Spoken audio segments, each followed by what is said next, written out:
नमस्कार। कभी सोचा है कि क्या हो अगर हमारी, आपकी, हम सबकी असलियत को देखने की समझ ही उल्टी हो? आज हम माया पर महारत नाम के ग्रंथ के कुछ बहुत ही दिलचस्प सिद्धांतों को समझने की कोशिश करेंगे। ये सिद्धांत हमें आध्यात्मिक संप्रभुत्व यानी अपने जीवन पर सही मायनों में पूरा अधिकार पाने का एक रास्ता दिखाते हैं। तो चलिए सीधे मुद्दे पर आते हैं। आखिर प्रॉब्लम है क्या? इस ग्रंथ के हिसाब से हम सब एक ऐसे युग में जी रहे हैं जिसे विपरीत बुद्धि का युग कहा गया है।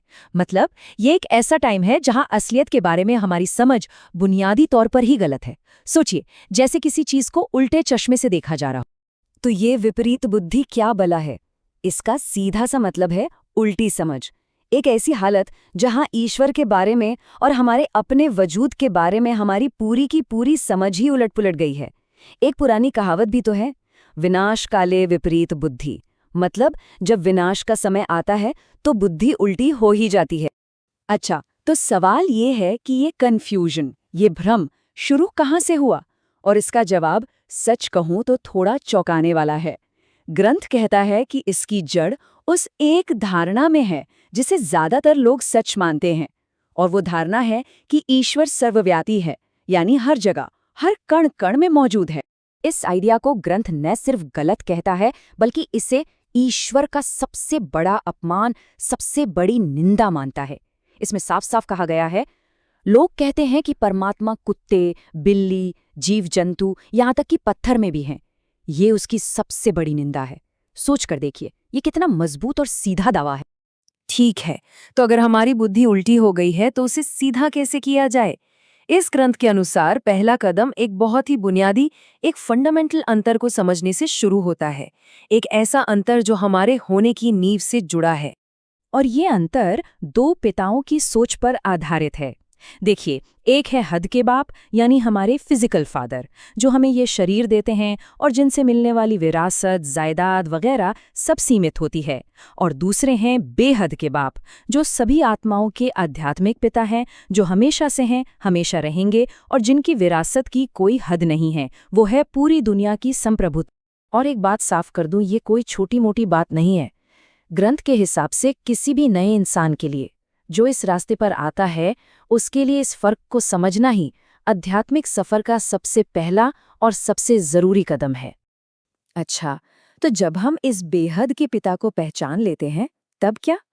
तो अगला कदम आता है उनसे जुड़ने का। और ये जो जुड़ाव है, ये एक गुप्त अभ्यास के जरिए होता है, एक बहुत ही भीतरी, एक आंतरिक याद के जरिए। लेकिन यहीं पर एक बहुत ही दिलचस्प सवाल खड़ा होता है। अगर ये याद इतनी पर्सनल है, इतनी गुप्त है, तो कोई इसे साबित कैसे करेगा? मतलब कैसे पता चलेगा कि कोई सच में उस बेहद के पिता को याद कर भी रहा है या नहीं? इसके लिए दो ठोस, बिल्कुल ठोस सबूत बताए गए हैं। पहला, उस पिता को नियमित रूप से खत लिखना, एक तरह का आध्यात्मिक कम्युनिकेशन। और दूसरा, अपनी आध्यात्मिक सेवा की खबर देना, मतलब ये बताना कि इस ज्ञान को दूसरों तक पहुंचाने के लिए क्या-क्या किया जा रहा है। और इस सबूत को बहुत गंभीरता से लिया जाता है। अगर ये कम्युनिकेशन नहीं होता, तो उस साधक को आध्यात्मिक तौर पर मृत या बीमार तक मान लिया जाता है। ये इस बात का संकेत है कि वो देह अभिमान में है, मतलब शरीर के लगाव में फंसा हुआ है और स्पिरिचुअली आलसी हो गया है। तो ये जो याद और सेवा है, ये बस ऐसे ही कोई प्रैक्टिस नहीं है। ये एक पूरे आध्यात्मिक करिकुलम, एक बड़ी पढ़ाई का हिस्सा है। और इस पढ़ाई का जो लक्ष्य है, वो बिल्कुल साफ और बहुत बड़ा है। इस पढ़ाई का नाम है राजयोग। नाम को ही देखिए, राज मतलब संप्रभुता और योग मतलब जुड़ाव। तो ये संप्रभुता हासिल करने के लिए एक जुड़ाव है, एक योग है। और इसका जो आखिरी मकसद है, वो कोई राज नहीं है। ग्रंथ में पिता सीधे सीधे कहते हैं, मैं तुम्हें राजयोग सिखाता हूं, विश्व की राजाई प्राप्त करने के लिए। मतलब साफ है, दुनिया पर आध्यात्मिक हुकूमत हासिल करना। लेकिन इस संप्रभुता को पाने के रास्ते में सबसे बड़ी रुकावट क्या है? यहाँ पर ग्रंथ एक बहुत ही आम आध्यात्मिक धारणा को सीधे सीधे चुनौती देता है। हम सबने ये कहावत सुनी है, मन जीते जगत जीत, है ना? कि अगर मन को जीत लिया तो पूरी दुनिया को जीत लिया। लेकिन ये ग्रंथ कहता है ये सही नहीं है। असली मंत्र है माया जीते जगत जीत। असली लड़ाई मन से नहीं बल्कि माया से है, इस दुनिया के इल्यूजन, इस भ्रम से है। और इसके पीछे की वजह भी बहुत प्रैक्टिकल है।